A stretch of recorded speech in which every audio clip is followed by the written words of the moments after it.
You ready? Yeah. Yep. All right, Nana, so tell me, what school did you attend as a child? Well, I only attended one, and that was at a little one-room school at Coogin, which is about 20 kilometres south of Moora. And did you go there until you were a teenager or just as I went primary there. school? I was about to celebrate my 14th birthday Yep.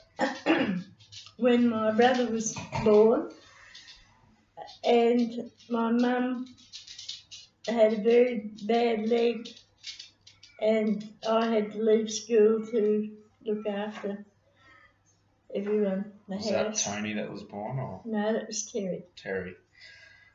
Beautiful. What are your most memorable moments of that school at Coogin? There weren't many, I can tell you. I hated school. Yeah. Any particular reason or reasons?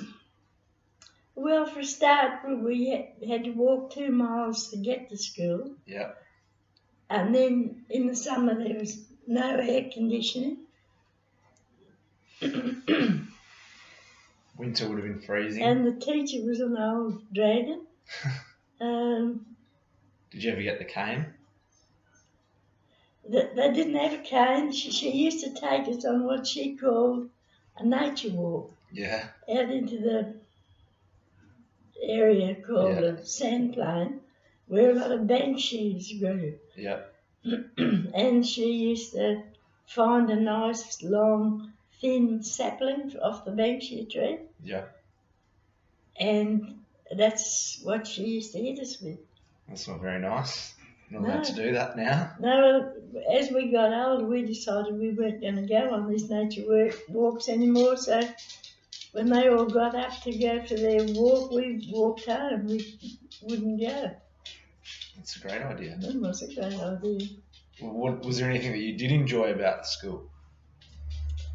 Oh, I suppose playtime was about the only thing I'd enjoy. Play with it.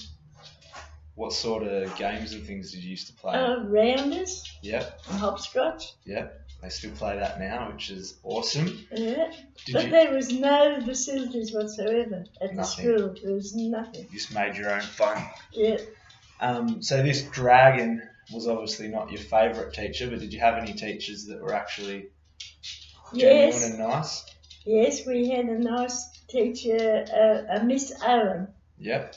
And she was a real lady. She was lovely. She treated everybody like human beings. And, yeah, I liked her. That's perfect. And then we had a Miss Walker. Yep. And she was nice, but the others... I never had a man teacher. Never? I was about to ask you if you had any male teachers. Never had a male teacher. It's interesting because obviously most of the teachers now are still female. Obviously you haven't been at school for a long time, but what do you think about education today or school today? You always got grandkids and children that have been to school. Well, I don't really know what happens in the school, but it's definitely a vast difference from when I went to school. Yeah. I mean, the main subjects were reading, writing, and arithmetic. Yeah. And we did history and geography. Yeah. But there's no computers or nothing. Did you out of those subjects, what did you enjoy mostly? Geography. Yeah, it was the same as me when I was at high school. Well, we used to have to draw, now for instance, a map of Italy. Yep. And then we had to put in all the regions and what they grew there and what, and the ports and everything. No, I liked geography. Did you ever get to go to Italy? No. Maybe we'll have to go next year. Yeah, I think I'll just have to sit there and draw another map of Italy. Tell us about, so getting away from school, but obviously adult life, what have been some of your bigger challenges that you've had? Obviously you mentioned having to care for the family when... Yeah, no, well, I suppose the biggest challenge would be when my husband went blind. Yeah, and you've always been a carer, haven't you? Because you were nursing at one stage, weren't you? That's right, yes. And then obviously Pop going blind was really difficult. How did you manage, I guess, to overcome them and move forward and obviously be the primary carer? What did you, I guess, what was your motivation? Well, the motivation was just their care, looking after them and making sure, that they were all right. Yep. Yeah. And I obviously admire that about you a lot, and that's one of the reasons why I wanted to do the interview, because I think you are such a selfless person and a generous person, and I obviously adore you. Oh, thank you for that. Yeah. But that's, I guess, the kind of message that we want to promote with other people, is how to, I guess, not think about yourself so much and help other people. But I guess that leads to, well, what do you find most joyful about your life, or what gets you up and keeps you going at this ripe old age? Well, I suppose it's family. Yep. I love seeing family, and I like getting your little phone calls. Yeah. Yeah, no, it's You've obviously got a lot of friends as well, and yes, I love your social life. I like my bowls and the outings we go to. Yeah. The retirees. Yeah. No, So they are fairly simple things, and it just shows that you don't need all this extra stuff to be happy. No, I'm quite happy with what I've got and where I am. That's right. Yeah. That's awesome. Yeah. So funny question. What makes you bounce or flop out of bed every day? What gets you up in the morning? Well, I usually bounce out of bed, and it's because I either want to go to the toilet or I've got a cramp in my leg.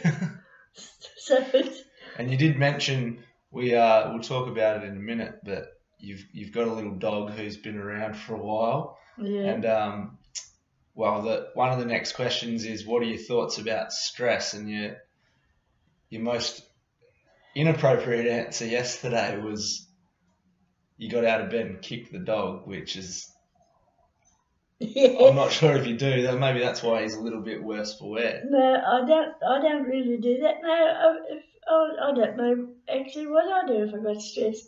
You just don't get stressed. I don't get it to the extent where I've got to do something about it. I'll probably swear under my breath a few times, but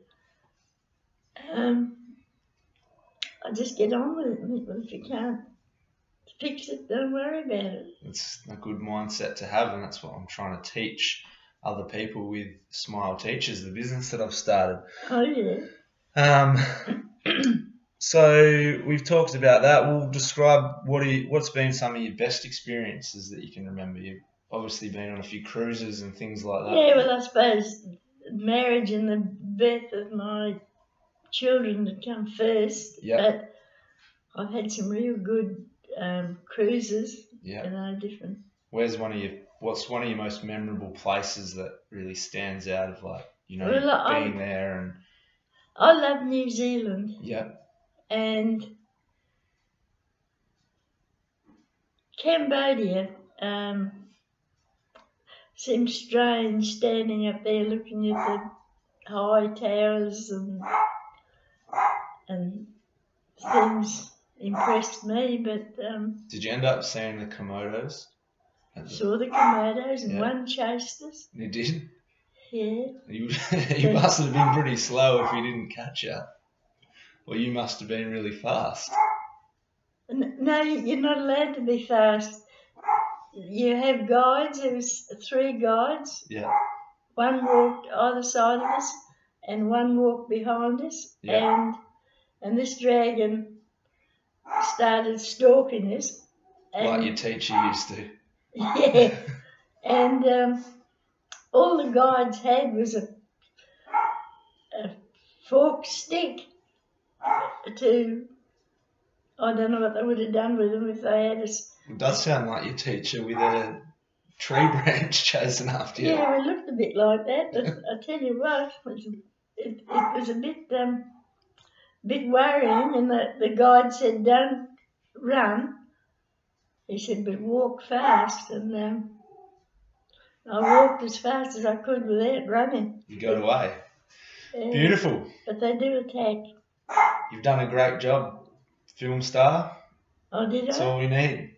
Oh, really? Yeah, you can say goodbye to all the good people. Goodbye, all you good people. I hope you learned something.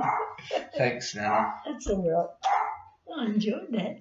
We'll have to do it again sometime. Hit you with some hard-hitting questions. Mm.